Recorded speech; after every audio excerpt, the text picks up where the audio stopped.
ആ സമരത്തെ മാന്യമായി കാണാൻ നിങ്ങൾ തയ്യാറാവണം. തല്ലാൻ ഓർഡർ ഉണ്ടെങ്കിൽ തല്ലിക്കോളും, പക്ഷേ അത് എല്ലാ ഘട്ടത്തിലും തലക്കടിക്കണം എന്ന് നിങ്ങൾ കരുതരുത്. പോലീസ് ആക്ടിൽ കൃത്യമായി എഴുതി വെച്ചിട്ടുണ്ട് നിങ്ങൾക്ക് എവിടെയൊക്കെ അടിക്കാം എന്നുള്ളത്. ഞങ്ങളുടെ പ്രവർത്തകരുടെ തലക്കാണ് നിങ്ങൾ മലപ്പുറത്ത് വെച്ച് അടിച്ചത്. അത് ഞങ്ങൾ മറക്കില്ല എന്ന് ഞങ്ങൾ അടിവരയിട്ട് നിങ്ങളെ ഓർമ്മിപ്പിക്കുകയാണ്. ഇത് തിരികെ നൽകുമെന്നല്ല, സ്വാഭാവികമായും കാലത്തിന്റെ മറുപടി നിങ്ങൾക്കായി കാത്തുവെച്ചിട്ടുണ്ട് എന്ന് നിങ്ങൾ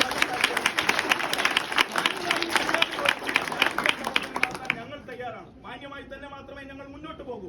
ഞങ്ങൾ കൃത്യമായി സംഘടനാ പ്രവർത്തനം നടത്തുന്നതാണ്. അന്ധമായി എന്തിനേയും എതിർക്കുക എന്ന നിലപാടും ഞങ്ങൾക്കില്ല. നിങ്ങൾക്ക് നിങ്ങളുടെ ഡ്യൂട്ടി ചെയ്യേണ്ടി വരും. ഞങ്ങൾ ഞങ്ങളുടെ ഉത്തരവാദിത്വം നിർവഹിക്കുന്നു. അതുകൊണ്ട് ഞങ്ങൾ ഞങ്ങളുടെ ഉത്തരവാദിത്വം നിർവഹിക്കുമ്പോൾ, നിങ്ങൾ നിങ്ങളുടെ ഡ്യൂട്ടി ചെയ്യുമ്പോൾ സ്വാഭാവികമായും നിങ്ങളുടെ നിയമങ്ങൾക്കനുസരിച്ച് നിങ്ങൾ പ്രവർത്തിക്കുക.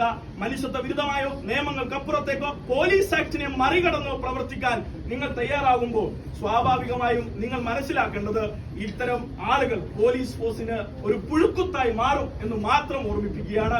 ആ പോലീസുകാരൻ ഇവിടെ എവിടെയെങ്കിലും ഉണ്ടെങ്കിൽ, അദ്ദേഹം ഇത് കേൾക്കുന്നുണ്ടെങ്കിൽ, ഇനി ഞങ്ങളുടെ തലക്കടിക്കുന്നതിനെ കുറിച്ച് ആലോചിക്കുമ്പോൾ സ്വാഭാവികമായും നിങ്ങളുടെ വീട്ടിലും കുട്ടികളൊക്കെ ഉണ്ട് എന്ന് ഓർക്കണം. അതേപോലുള്ള ഒരു കുട്ടികളാണ് സമരം ചെയ്യാൻ വരുന്നവരും എന്ന മാന്യത നിങ്ങൾ പുലർത്തുക എന്നുള്ളതാണ് സൂചിപ്പിക്കാനുള്ളത്. ഈ 3 ആവശ്യങ്ങളും മുന്നോട്ട് വെച്ചുകൊണ്ടുള്ള സമരം ന്യായമാണ്. ആ ന്യായമായ സമരത്തെ പരിഗണിച്ചേ മതിയാകൂ. അത് പരിഗണിച്ചില്ല എങ്കിൽ ഇപ്പോൾ സ്വാഭാവികമായും ഇങ്ങനെ സമരം നടത്തി സമരത്തിന്റെ രീതി മാറും, രൂപം മാറും, ഭാവം മാറും.